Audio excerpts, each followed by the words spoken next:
So, true story. I am at my ancestral home, if you will, this house that my family has in the middle of the woods in western Pennsylvania. It's an old farmhouse that my brothers and some cousins and and sisters all own together. It's called the farm, and it's heaven on earth. We love it.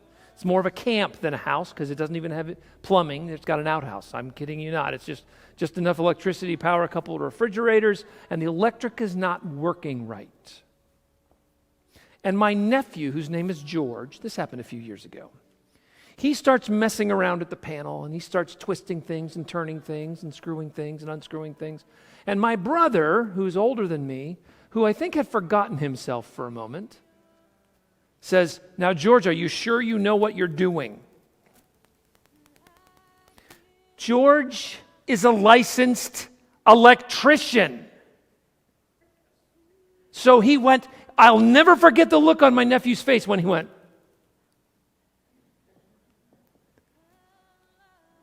That's the exact reaction that these people should have had when a carpenter got in their boat and told them how to fish.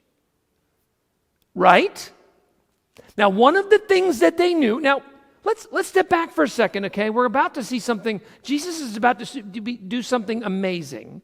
And he has been doing amazing things, and Peter and his business partners, James and John, have probably seen and heard about this. So you need to set the stage, okay? They've heard about this Jesus figure. They may have even been present when some of these things happened. And so they have been working all night because that's when you fish and that's when it works. When it becomes daylight in the morning, evidently, that's not the best time to fish, so they were all done. So Jesus comes along and he asks to borrow their boat after they've worked all night and want to go to bed. And he sits in the boat and he preaches to the people. And when he's done, he turns to Peter and he says, "Hey, let's cast out in the deep water. Let's go fishing. Let's go you didn't catch anything last night. Let's go try again."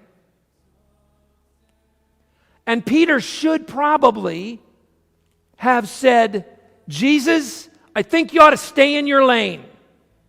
Right?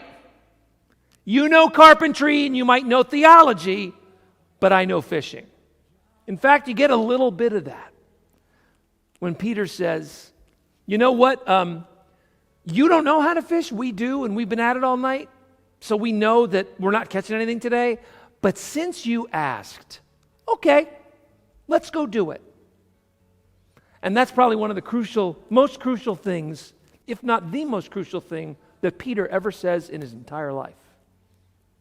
So as I'm looking at this, people look at this story and they think of this as a prototypical call story. If you've ever heard a preacher talk about how they have a calling on their life, and you need some full disclosure here. A very big part of me hates that expression. And let me explain why. Because here's what happens in churches. The person who's called, set apart, educated, etc., about being a preacher gets put on some wacky pedestal.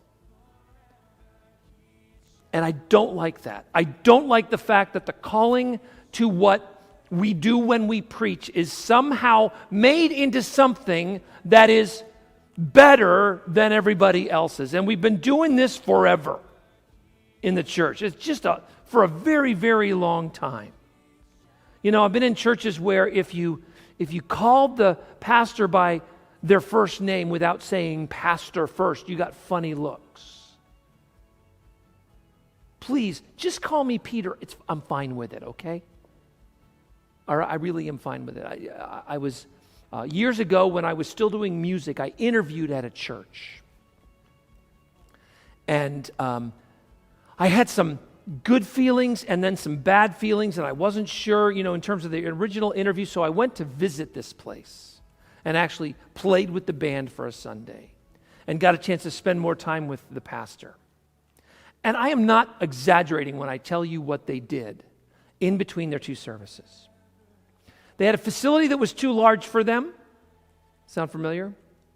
Only it was a newer one. It was too large for them, but it had this intense security thing.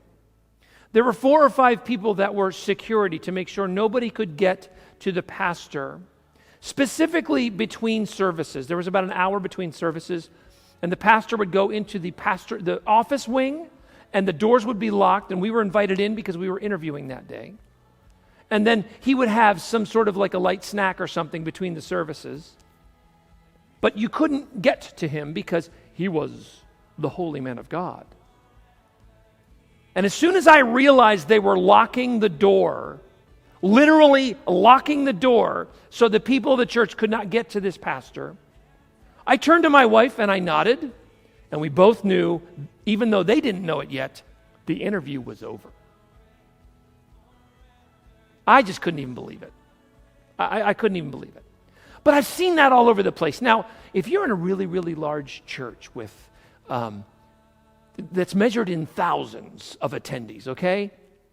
There's a very real reason that the preacher, the pastor, the person speaking on stage, there's a security concern when you're in a very large group. So I'm not faulting the practice. The practice wasn't necessarily the problem.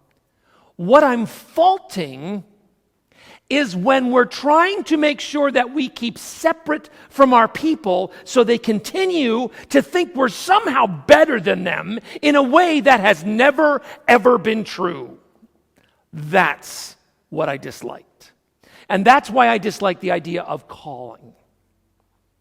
Now, as a pastor in the Methodist Church, I've had all kinds of times when I've had to interview with people, either because they're trying to decide if I can be a pastor for another year. I don't know if you knew this, but as a licensed local pastor, I have to go to an interview once a year where they actually want to see how I'm doing, and and then they decide whether or not I'm going to continue on a yearly basis. Now, I'm not that scared about it because a lot of people are. I don't get nervous about things like that. I just don't.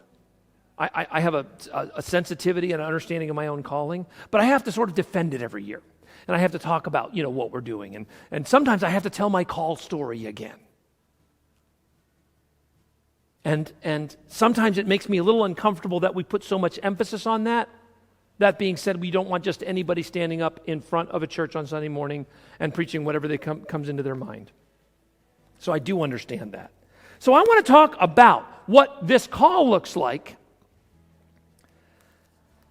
from the perspective of the call of the disciples.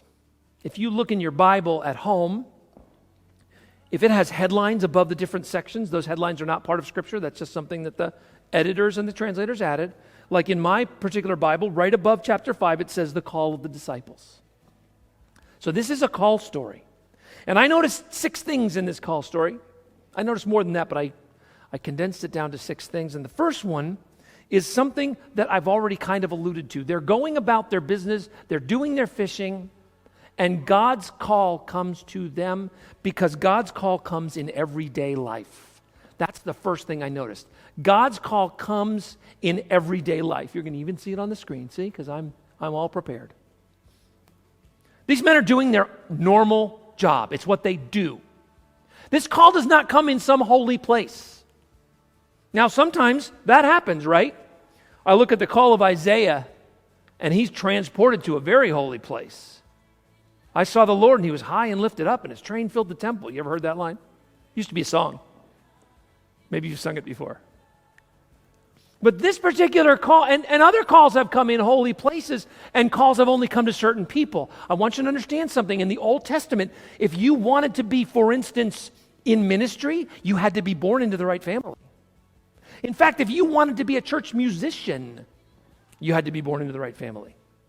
And if you weren't, it weren't happening. It just wasn't happening. So there was a lot of difficulty in terms of your call. And here's the worst part. If you were born into the family of the Levites, your job was ministry, whether you were gifted for it or not. I'm sure that worked out well. Well, we know that didn't work out well. Some of the stories in the Old Testament teach us and show us how some of these people were like, these people are horrible. They should have never been allowed to be in ministry. Well, they were born into it.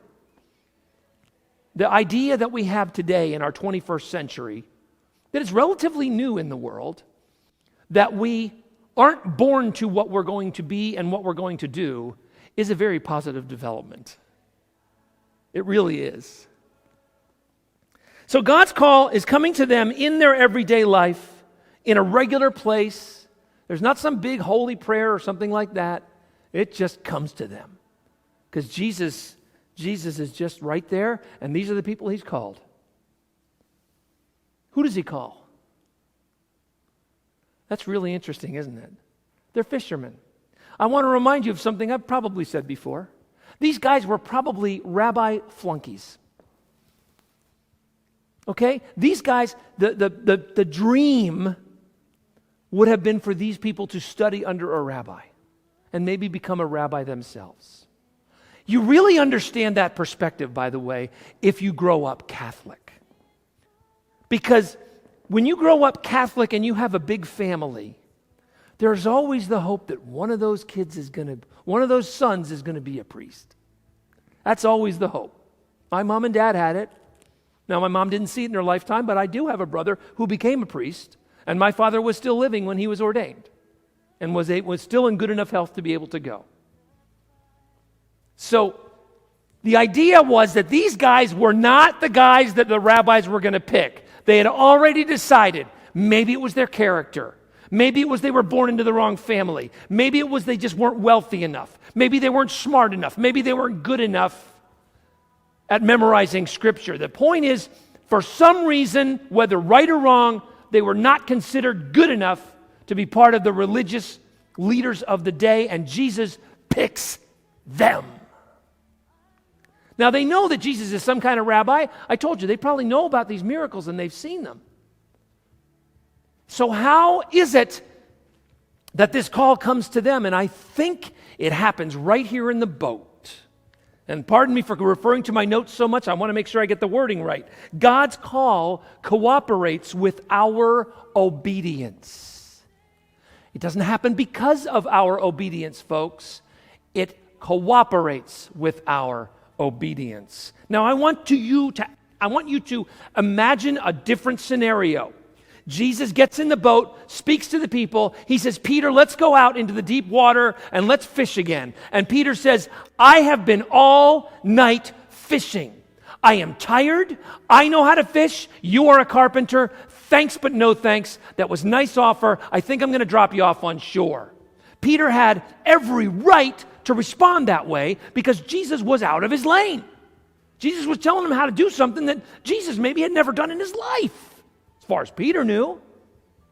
But Peter says, you know what? And by the way, his obedience is not without pushback, is it? I'm not saying you never push back. That's okay. But he says, you know, Jesus, I know my business. We were out all night. We were fishing. We didn't catch anything. We're not going to catch anything now. But you know what? I have seen that you have something about you that makes you extraordinary. And you know what? I'm just going to do what you ask. What the heck? I don't think Peter expected to catch anything. And in fact, I know he didn't, because the second boat was far enough away that when the net got filled, he had to motion to the other boat to come close. Peter most certainly did not expect to catch fish that day. And he caught a bunch. He caught a bunch. In fact, that's sort of a sign of this next part of the call story. God's call provides supernatural abundance. Supernatural abundance. These fish, they did not catch these fish because they were good fishermen. Now, it's a little different miracle than the ones Jesus spoke to these other miracles. Either he spoke to the demons to cast them out, or he spoke to heal somebody. In this case, Jesus didn't say something. He just made it happen. And this story is certainly going to remind all these people of the stories that Jesus just told in his first sermon. If you recall, I think it was last week, when Jesus talks about what the good news is, he says, he brings up a couple of biblical examples, and remember, they were outsiders. He says, you know what? God does provide, and guess what? God provides to people that you don't think are worthy. And here's Jesus saying, guess what? God calls. And he's saying to the religious establishment of the day, God calls the people who you think are not worthy, not qualified, no good. But that's the people Jesus specifically reaches out to call. It kind of leads us right into the next thing I notice about this. This is really important. God's call is not dependent on our worthiness. It is not dependent upon our worthiness. And you know what? We don't believe that. Now, we say it. We might even think it. But it ain't living here. Because when we think of somebody as being worthy of respect, it's because of what they have done. It's because of what they have accomplished, because they're good people. When we see either a historical figure or a minister who makes a mistake, now some of the really big mistakes are another story, okay? But he makes some mistake. It does not necessarily, in God's eyes, disqualify him from being someone who can be used by God. Not too long ago, a very famous preacher made a comment that he didn't realize was tremendously racially insensitive. Now, he had written it and thought about it. It was written down. It was a manuscript. And he came under fire and he apologized. Now, I've got to be honest with you. I thought his apology was hollow. Because he says, I didn't mean to say that. Yes, you did. You wrote it down. You did mean it. Don't apologize for saying something you don't mean. I was like, why don't you apologize for meaning it? That's the thing we need you to apologize for. But I don't believe that made it so that this person could no longer be respected in his position and because of his calling. Do you see what I mean? Whereas for many of us, as soon as someone slips and falls, we no longer have any respect for God's call on their life. But more to the point, when we see somebody who has been given the title of pastor or elder or deacon or preacher or whatever, we automatically assume they somehow earned that calling. Peter didn't earn his calling. Peter got called despite the fact that he was not good enough for the rabbis. Our calling is not based on something that we've accomplished in terms of righteous living or anything like that. And the minute it is, we are totally and completely lost because we're going to have nobody called to preach. The last two of these are way more important because this is where it hits home, and this is where I'm going to get back to this whole idea of what I don't like about call stories. God's call is to our discipleship. Our is an important word. It's a very important word. A little while ago, and we can't do this in the Methodist Church, and I don't want to, but I thought this was really interesting. There was a church that was trying to get across to its people the idea of the priesthood of all believers, that we are all called to the gospel. And they actually conducted an ordination service, and they ordained every single member of their congregation. They used the exact same wording that they used to ordain their pastors who led the church. Exact same. You know what it reminded me of? This last Wednesday, if you were like me, fortunately I had Wednesday off, so I was able to actually watch the inauguration. I watch every inauguration if I possibly can. I think these are amazing opportunities for us as a nation to celebrate who we are and what we are about, especially when they are at their best. I will say that of all the inaugurations I've seen, and this is just a personal note, has nothing to do with this, with the sermon, but I don't know, I'm throwing it out there. At one point, a woman of mixed race who was black and Asian stood up and put her hand on a Bible that had been owned by the first African-American justice on the Supreme Court, and in fact, by a man who had been the lawyer who argued Brown versus Board of Education and who had fought for racial equality. And there was no one had ever been in high office that was a woman, or we've had one person who was black, of course, but we had never had an Asian American, a daughter or a son of immigrants. There were so many firsts happening at the same time that I wept at the way that our country has the potential to become the melting pot we always say that we are. But what really gets me about that whole inauguration is when the new president stands up and puts his hand on his Bible and raises one hand in the air. Which way is it? Is it the right hand on the Bible? I don't even know which one it is. He recites words that you probably, if you're like me and you're, a little bit of a junkie on this kind of stuff, you might even know by heart. Did you notice that the president and the vice president don't have separate oaths, do they? They have the exact same words they say.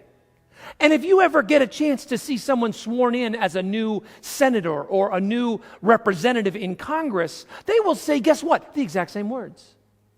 And here's a tip. When you join the army and you're a private and you are going to carry a gun into a combat zone and not lead anybody, you use the same words. It's the same oath to the Constitution of the United States. My call to be a pastor is in many ways the exact same call that each of us, each of you has when you recite your baptismal vows. Whether it's at confirmation or at baptism or at a time when we re-recite them. It's the same call to ministry. My call is not more holy, more sacred, more significant than your call. The Pope in Rome has the same call as whoever just walked into a church for the first time and gave their heart to Jesus. The same call. What is that? I'm glad you asked. That calls to be a disciple. In fact, we have it written into our mission statement in the Methodist Church. We exist to make disciples of Jesus Christ for the transformation of the world. We guess, it'd be helpful to define disciple because sometimes we get that one mixed up. See, because I'm a pastor, I'm a finished disciple, right? I'm the one that knows everything about how everything works, right? I'm the one who understands how to follow God and does it the best, right? And that's exactly what it means. I'm a call to disciple, and now I'm a disciple. I've arrived. That's not. We got to forget. There was only one master. A disciple doesn't eventually become a master. I hate to tell you, but it doesn't work that way. It does work that way in the regular world. This word, disciple, means a learner or an apprentice. Now imagine someone who's apprenticed to a craftsman and learns the task and learns the trade, learns the craft, whatever that is. When they get to the point where they've learned it, they become a master, and then someone else becomes their apprentice. And that's how many trades and many crafts get passed on from generation to generation to generation. That is not the way the trade and the craft of being a follower of Jesus Christ, a learner from Jesus Christ, an apprentice of Jesus Christ works. We are all disciples, and by very definition, that means we are always learning how to do it better. You and me. And if you've been around for a while, you get to the point where you learn, okay, in just a few weeks, I will actually be looking at 40 years since the very first time that the faith of Jesus became real in my heart. And I was born again, and my heart was strangely warmed. And I feel like I know less. Now that I've learned so much, I feel like I know less than I did then. If you ever feel like that, I want to tell you that's a sign of progress. Because God is unknowable, and the more we learn about God, the more we know Him, the more unknowable we realize God becomes. We are going to be learners forever. We will never arrive. Now that sounds frustrating, but brothers and sisters, please let that be a relief, because you're not expected to.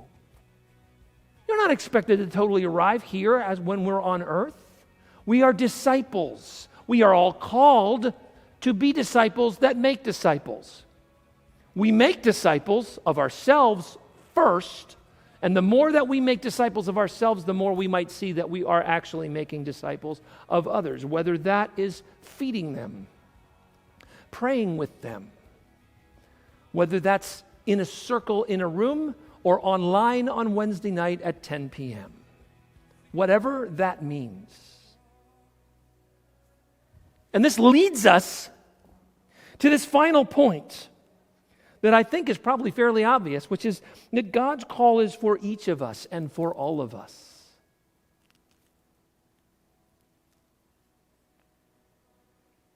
There's something very important that we need to recognize on that.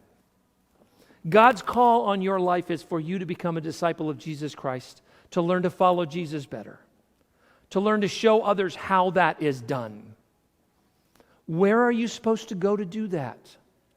You're already there. God calls us to where we are to go. Now, it's going to sound for a moment like I don't like missions or missionaries, and that's not true. But I often am a little bit suspicious of what we try to do when we do mission trips or send missionaries.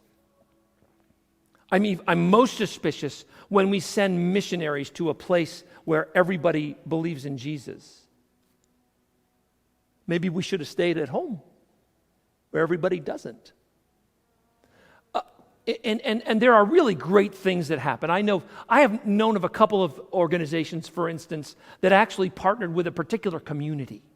They said, we're going to transform this community, and as soon as we've done that, we're going to work out from there. And they pick a community in a country where it's really desperately needed, and they do amazingly good work, and they transform a community economically, but mostly spiritually and socially, to the point where people are like, you've changed lives.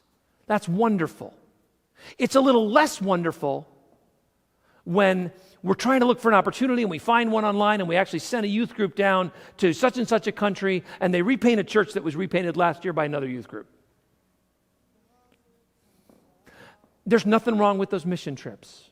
But if we think that's the mission that God has called us to in the world, it isn't. It may be part of it, but the mission that God called you and I to in the world is the mission that you're walking into when you walk out of this door.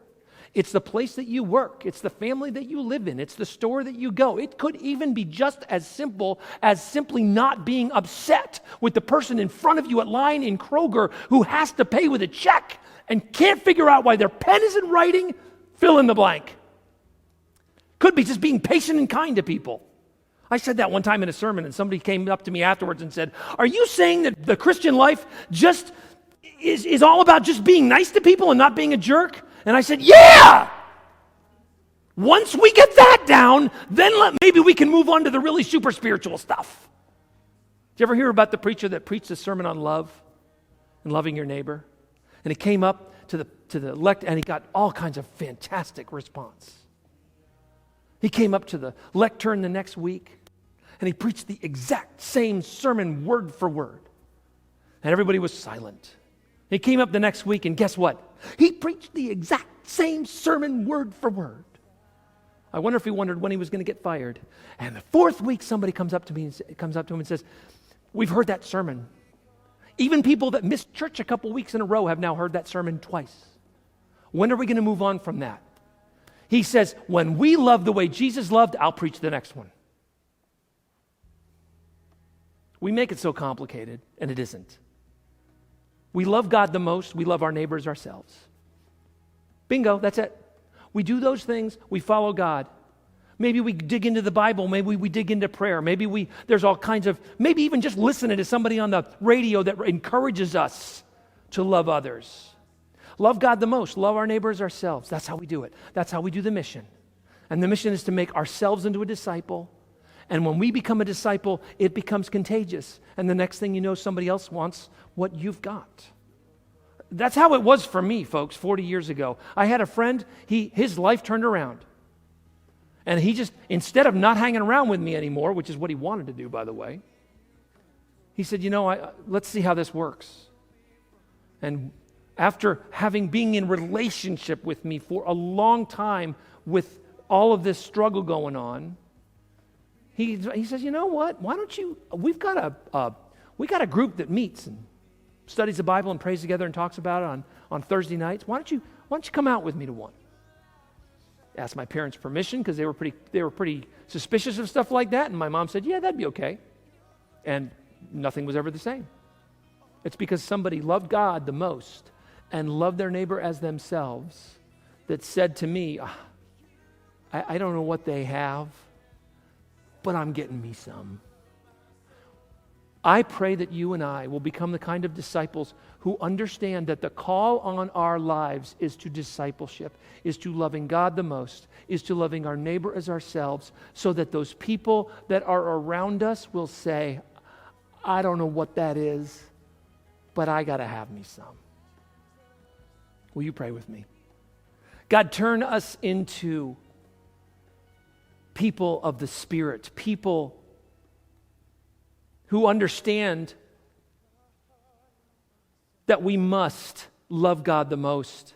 We must love our neighbor as ourselves. We must learn of you how to do this. Turn us, God, into people whose faith in the risen Jesus is so contagious that people will want whatever it is that we have that has transformed us. Transform our hearts. Fill us with your Spirit. And bathe us in the love of God the Creator, so that we may become the ambassadors, the apprentices, the learners of Jesus, pointing the way to the Master. We ask this, and we offer ourselves in answer to your call on every one of our lives. In the name of our Messiah, Jesus. And everybody agreed and said, Amen. Amen.